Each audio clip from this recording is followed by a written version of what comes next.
From Transnet to Postnet, struggling state-owned entities are more and more at risk of being privatized. The privatization of SAA is just a few steps away from becoming a reality, and South Africa is not new to the concept of privatization of state-owned entities. Before the dawn of democracy, some of them were privatized. This morning, we review how that has worked out for South Africa and take a look at how privatization is going to potentially shape the country. Khaya Sithole is an independent analyst, and he takes us now to take a look at this issue. Khaya, thank you very much for your time this morning. Maybe let's start with the concept of how we should understand privatization. Well, firstly, you said Postnet instead of the post office. You're going to be in trouble, yeah. Thank you. Yeah. So I think, obviously, in its conceptual design, the idea of privatization is when assets that are controlled or having been founded by the state are then migrated into private hands through a form of equity transaction that then enables private players to then play a more significant role in the ownership and the management of those particular assets. And of course, then the reasons why privatization initiatives get undertaken are mixed. In some instances, it is simply the question of the political headwinds of the day deciding that that's what they want to do. And in other instances, it is a matter of the government taking the view that they are better off in their capacity as a regulator rather than a market participant. So the question of why a particular asset would move from state control and ownership to private enterprise is really a function of what prevails at that particular point in time and the nature of the market in which that particular asset operates. You mentioned that even before the dawn of democracy, some state-owned entities were privatized. So how should we understand the history of privatization in South Africa? So remember, South Africa for a very long time had to find a way to operate without access to international markets. So a lot of the state-owned enterprises that were put together by the previous government were simply based on the basis that, well, actually, we need to be able to do things on our own. We will not be able to get access into the type of international markets and international products that would have been the case had we not been under sanctions. So after that had become the case, then it became clear that, well, democracy was eventually going to arrive. And what the apartheid government started doing is that they started trying to figure out which of these assets they sort of wanted to get into a different ownership model. And of course, what has always been missing is an overarching philosophy of what exactly we want to do in the management of state enterprises. And I think what the consequence of that is that there isn't a very clear direction of when does the state feel that it should be a full market participant, when does the state feel that it should only be a regulator, and more importantly, when does the state feel that, look, even though this might be a national asset, we feel it is justified to change its ownership model. So in the absence of that particular clear policy direction, we're seeing all of these accidental privatizations because SAA, for example, was not meant to be privatized. It was simply a matter of the business rescue process said that this was one of the things that needed to be done. And quite interestingly, many years ago, in the SAA case, the state had given away 20% of its share. They sold it to Swiss Air, and of course 9/11 happened, and then Swiss Air went underneath, and then it was only then that the state could buy back that 20%. So we do not know if that had not been the case, whether SAA would have had a different history altogether in the post-democratic dispensation. So there is still a lack of clarity about what the state wants to do, and it seems to be stumbling across different models and different transactions relating to different entities. You speak of the post-democratic dispensation. What is the difference between the economic structure of 1994 and the economic structure of present-day South Africa when you're looking at distributive outcomes? So obviously, before 1994, the definition of what a citizen was and definition of what the economic windfalls needed to be was very different and was limited to the number of people that government wanted to serve. So it was a different economic architecture altogether. But what we do know is that in spite of that particular limitation, it was a government that had been forced to create some of these entities. So if you look at entities like ISCO, for example, if you look at entities like SASO, those were created out of the reality that, look, for as long as sanctions became, were still prevalent, we as South Africans needed to be able to do some of our things on our own. So the genesis of some of these entities actually comes from them. The genesis of some of these other entities like ESCOMs comes from the reality that the market on its own cannot possibly serve the needs of society in a manner that needed to be done. So if you look at how ESCOM was founded, it was simply on the basis that, well, we do need to have some element of mass electrification. Again, the definition of what mass was in 1921 and 22 is very different to what the definition was here.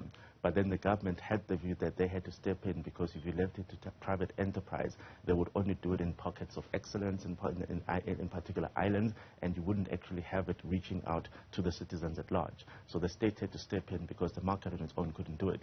So you've got multiple examples of markets on its own, private sector, not being able to achieve the type of outcomes that we want. So therefore, that's when the state must step in. So if you look at what Transnet was all about, it was simply on the basis that, well, no private business could ever say that we've got the responsibility to ensure that the country's entire transport infrastructure needs to be put together. So a lot of them are actually created out of the basis that the state has to step in because private markets on their own are not going to get us there. Now, unfortunately, what we've seen in recent times is that the state is gradually retreating from some of those particular sectors. But the problem is that in that retreat, it's not as a matter of a political philosophy. So at no point in time has the state said, oh no, we actually don't want to run Transnet at all.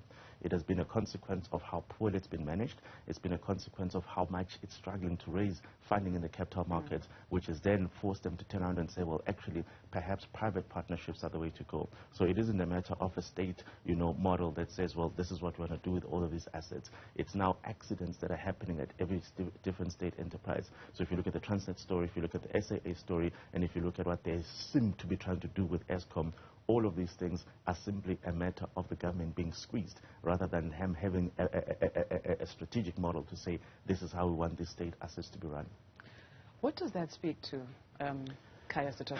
It's a tragedy of how poorly these entities have been governed, because I think, for me, what seems to have been missing is that a lot of people think that you have to swing from, state ownership to outright privatization.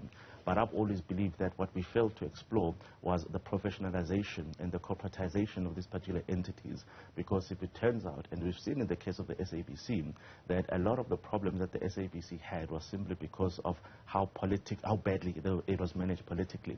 And when we had the SABC inquiry, and then we also had the High Court judgment that made it very clear where the lines of authority were, that made it very clear what the board was responsible for and what the executive was responsible for, you then saw for the very first time that the SABC had some element of stability.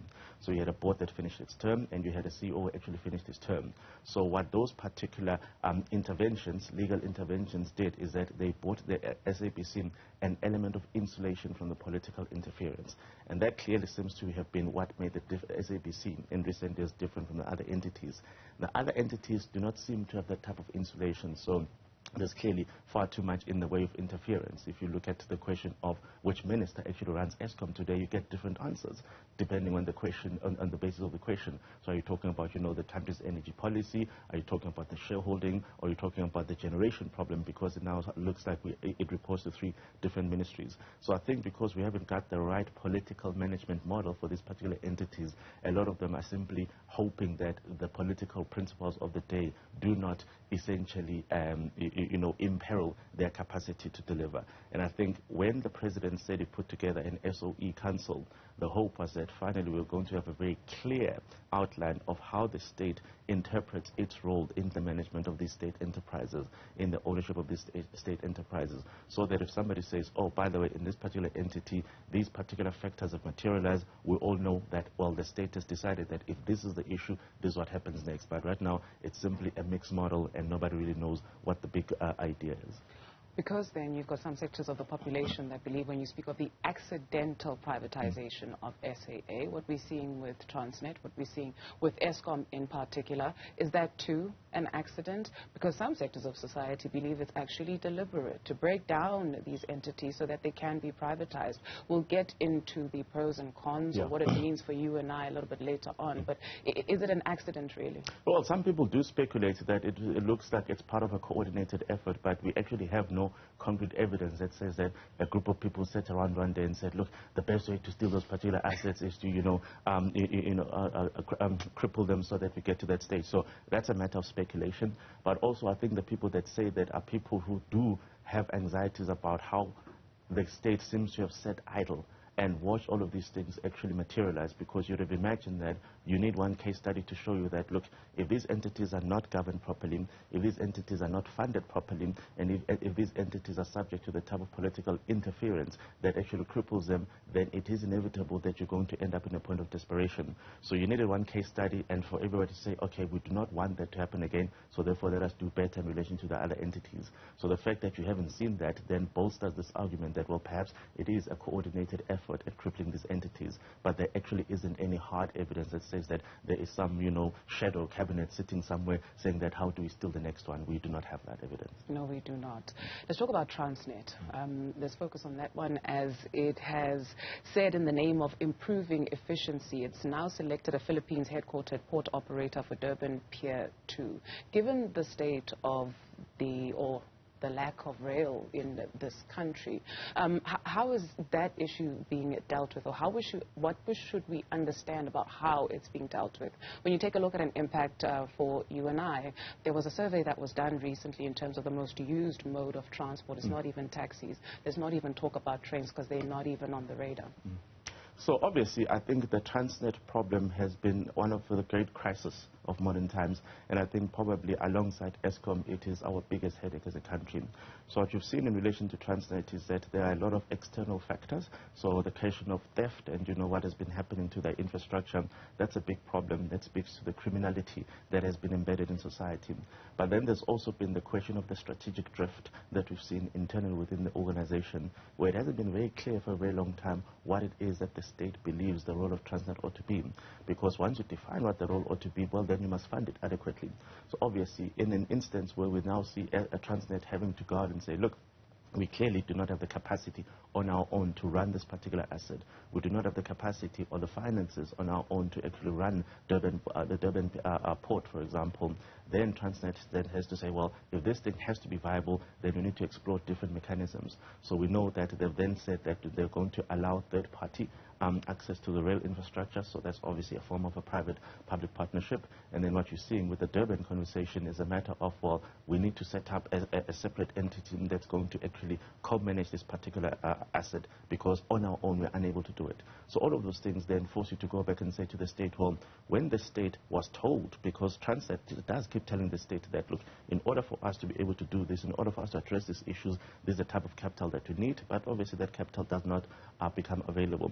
So when the state was told, did they take a sense of comfort in saying, okay, cool, we're not going to give you the resources, but if you then come up with a model that says that you're going to have a foreign company, for example, owning half of that particular asset, we're comfortable with that. We don't know if the state has actually, applied its mind to what the consequences of that are. Because if you start with the Durban one, then of course Mukha is going to be next, and then suddenly you're going to see all of these particular strategically important assets are going to be subject to these mixed models of ownership. And the reason I say it's mixed models, because again, because there is no policy design, it's a matter of, well, Transnet felt that 50-50 split was the way to go. At SAA, we heard that the answer was 51% and 49% plus a golden share. We do not know what the answer will be in relation to the next asset that finds itself subject to the same limitations. So again, the absence of the policy design and the policy directive means that all of these particular entities are simply going out and saying, as far as we're concerned, as far as our board is concerned, is the way to go. And eventually what you're going to end up is a state that has retreated so much from the strategic control of these state assets. They'll have to be told that, oh, by the way, remember that asset that used to be under your control and guidance, it is that entity that now runs it, and these are the rules that they've set, because obviously the state is now essentially paralyzed. It's retreated from what was a strategic role that it played there. Let's take a look at Eskom. You've got some independent power producers who are already in the mix at Eskom. There's talks of actually breaking it down even further. What then do you say, or how should we understand what the consequence will be for the everyday person on the ground if this particular entity, where free electricity for all was promised, is now privatized? Well, it's more of a confused rather than a mixed model of ownership. And I think obviously the Eskom case study is a very unique one, in that what we were told a couple of years ago is that Eskom was going to be split into 3 entities. It wasn't very clear what the political business case for the split of the 3 was. But of course the view was that, look, if you have these 3 separate entities, perhaps you'll be able to have individuals or boards that are more focused in running each element of it and running it more efficiently. Now, whether that was going to translate onto more accessible or cheaper electricity was never explained. What we then also saw is that then the government said they're going to come up with the chief restructuring officer, was going to come up with the model of what the restructure of Eskom is going to look like. But what was also quite problematic is that throughout that conversation, the big issue, which was the debt that Eskom had, was never really addressed. And the reason Eskom's debt problems become an issue is that for as long as Eskom has to spend so much of its resources servicing the debt, they then cannot invest in the type of infrastructure that is necessary in order for them to keep sticking to their mandate. So there was that element of confusion there. And the answer had always been quite clear, is that, look, if you think there's a debt problem, then solve the debt problem and then give Eskom the freedom to actually focus on the operations and the engineering issues. But then again, there was no clarity about what the state was going to do then. What we do know, unfortunately, is that obviously private enterprise is driven by profits primarily. So anyone who runs a business says that, look, I need to be able to make a particular return. So of course, because that is a primary incentive, it simply means that if you had to say theoretically, what would it look like if there was a parallel entity of Eskom size and scale, but that was a purely private enterprise? Well, of course, the tariffs would be much higher on the basis that they must chase profits. And of course, a state entity has a dual mandate. It has to pursue what we refer to as a social mandate. In other words, why were you put together? So the Eskom answer would be, well, we wanted to achieve universal electrification.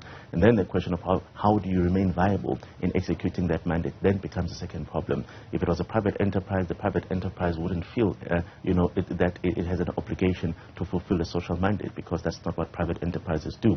So you do know that as soon as the private enterprise takes over these particular network industries, you have to deal with the consequences of a new pricing model.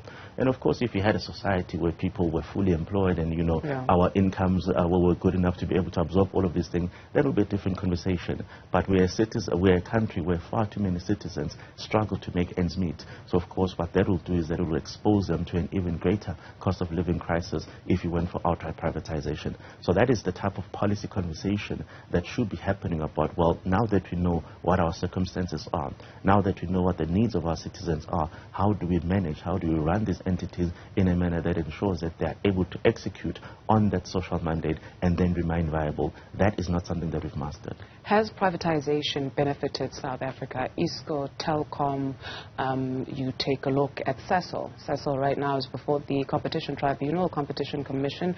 They are the sole provider of natural gas in South Africa, and they stand accused of inflating prices. And so how has that worked out for us? So again, the problem with some of these particular privatization transactions is that, as I said, it's been a mixed question of what sector that entity plays in. So what we do know is that as soon as it obviously goes into private hands, the incentives completely change. So the incentive is more profit-making. The incentive is based on the responsibility to shareholders rather than the responsibility to society. So what that does is that as soon as these entities are privatized, if in the case of Telkom, for example, they are privatized and then they form part of a rather diverse and perhaps a bit more of a competitive market landscape, then of course the best outcome for the consumers is for these entities like Telkom to participate in a more competitive environment where of course the competition for customers means that prices can be managed.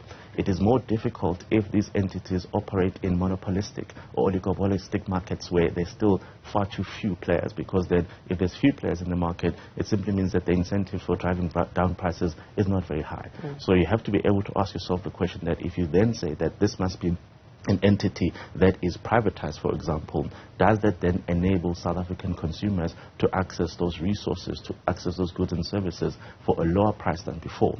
And I argue that they can only happen if you actually open up this, if you let this entity participate in a highly competitive market.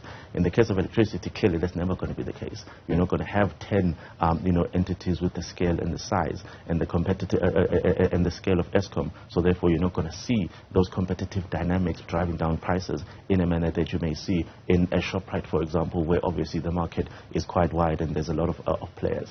So I think one of the things that we need to deliberate on is what the consequences are of us losing control of these particular entities. And again, the issue here is that these entities definitely have a valid reason for existence.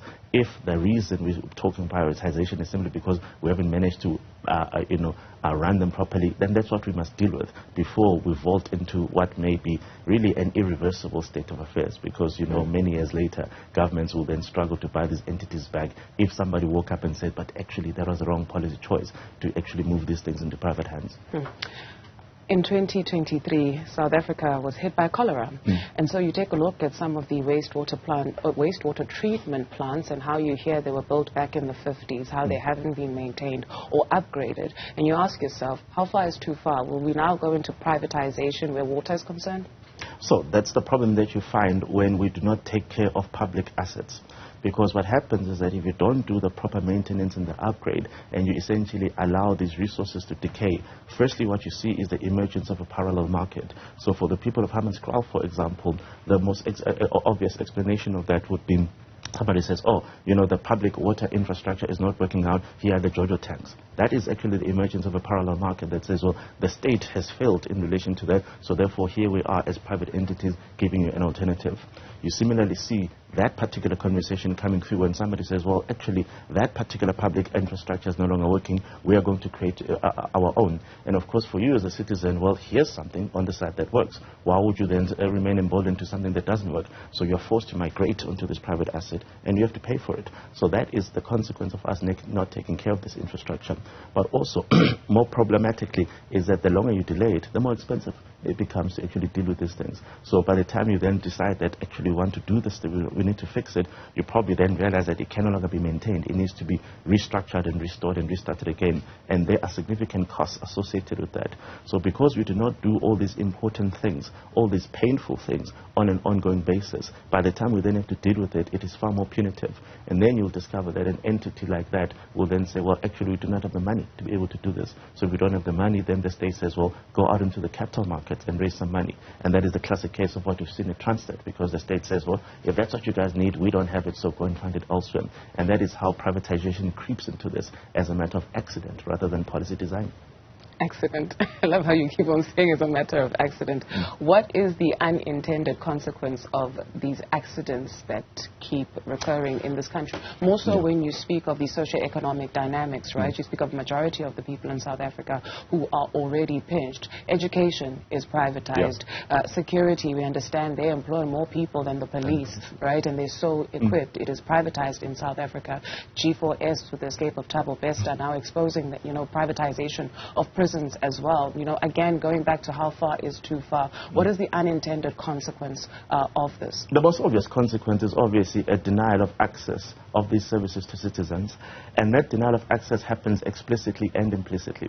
So when I said it happens explicitly, well, when something just completely falls apart and we can no longer access it, then that's quite explicit. So if you see in the city of Johannesburg, the fact that the people that were in the vicinity of what we saw happening on Bree Street haven't had access to electricity, and obviously they've had their lives, interrupted, that's an explicit denial of access. But what we've also seen is what I refer to as an implicit and an indirect denial of access to services, because if it then turns out that these particular products or these services are now being rolled out at a much higher cost, it will simply mean that when you and I could buy, 10 units of electricity the day before, when the electricity now has to cost more because of the poor decisions that have been made, you and I can only afford 7 or 6 units. So we've been denied what we could have been able to access before, which was those additional 4 units.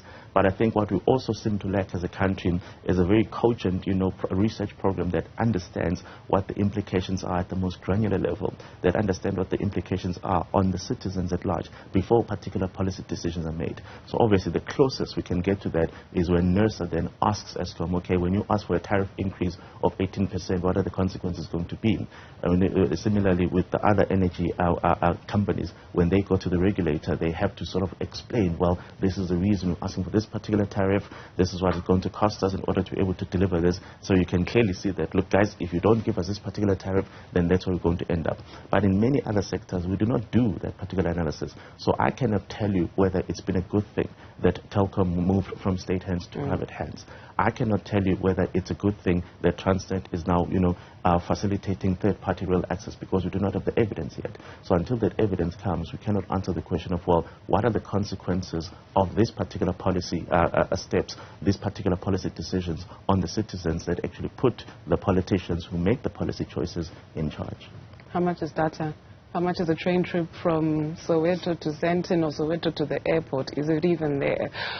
When we take a look at other countries, apparently Margaret Thatcher, some of her policies are coming back to haunt the United Kingdom. She's gone. Where so people are questioning this whole privatization. They've even privatized water. But what's the situation there? How's it working for them? So the biggest privatization drives in the United Kingdom in relation to public utilities were obviously in the area of water and also in the area of the transport infrastructure. And what the Conservative government argued at that point in time is that, government is good as a regulator and bad as a business participant. So they went for a wholesale privatization model. Now, of course, as I said earlier on, in a privatization model, the people that participate in privatization, which are private entities, have got a completely different incentive to what a state would have. So, of course, for them, it's a question of, well, what is the best way to extract the maximum profits here?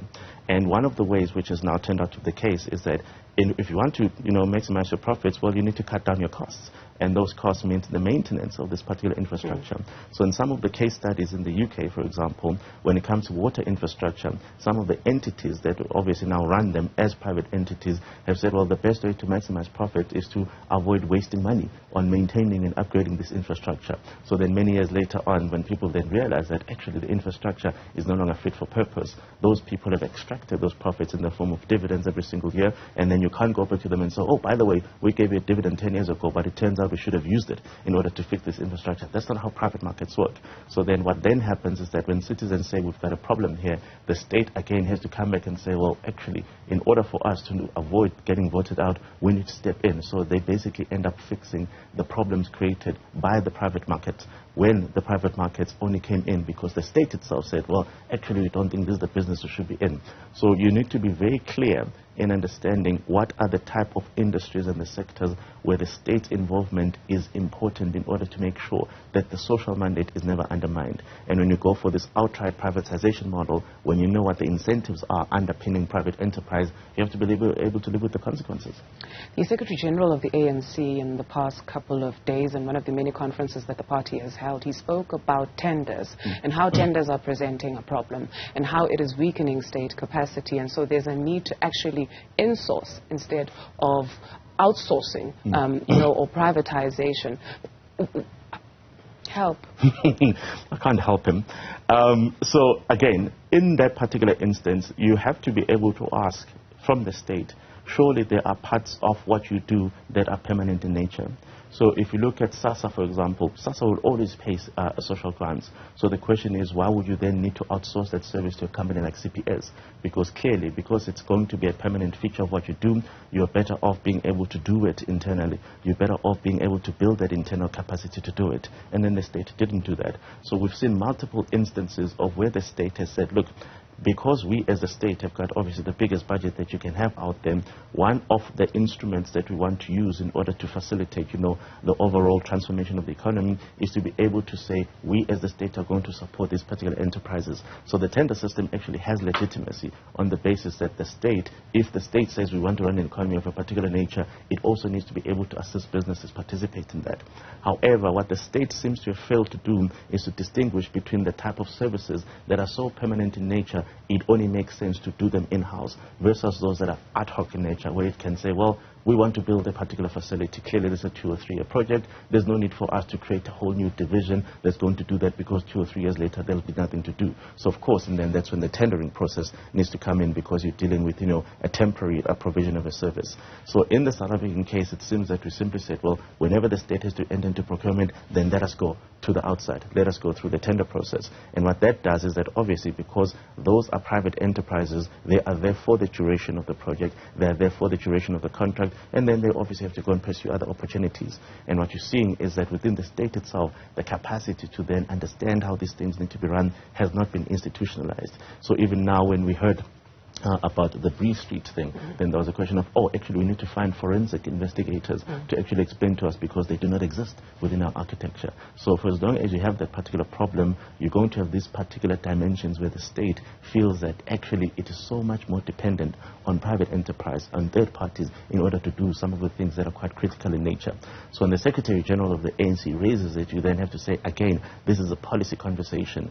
Is the state willing to step back and say, well, actually, let us distinguish between the type of services that must be institutionalized? So SASSA, for example, that must be institutionalized, it will always be there, versus the type of service where we feel that, well, actually, it assists us to be able to then say, we want the service, but we're also supporting businesses out there through the tender system. Where in the world, or maybe where in Africa, if you compare apples and apples, is privatization working? Where the citizens get what they need, but they are not being...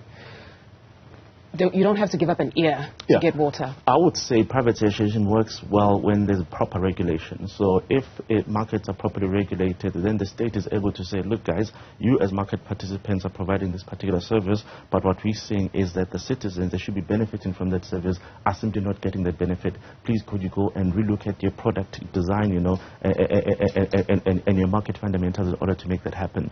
So I think probably the closest we get to it in South Africa is in the financial sector, where obviously it's been very clear that the banking sector in particular is responsible for making sure that we achieve an element of financial inclusion. So of course the definition of what financial inclusion is then a matter of policy design. So many years ago we actually went through a process where the state said, look, you as the banking sector must make sure that South Africans are banked in one way or another. So the creation of the Zanzi account, for example, was a response by the sector that says, look, the government has said that they want us to participate in a market where citizens are able to access these particular products. So let us create an entry-level product where as many citizens can actually participate in the system as possible. So that's clearly an example of a properly regulated sector that then meets the dimensions of what our society's needs, what is the government's policy design, and what is the response of the market. Unfortunately, there aren't too many markets that are as diverse and as mature as the banking sector where you can be testing these particular case studies. So if you look at the telecom sector, for example, you and I will argue that data is ridiculously expensive. Well, of course, it will be expensive when you've got really 2 or 3 dominant players who simply say, no, that's how much it costs for us to deliver it. But in the banking sector, you can see that there's many more participants that can come and say, no, actually, we can do it lower. So that forces everybody else to say, well, actually, we can do this at a more accessible entry point. We've not seen that replicated in many other industries. Even in the banking sector, that is also open to debate and interpretation. But thank you very much. That's all the time we can afford for today. Khaya Sithole is an independent analyst.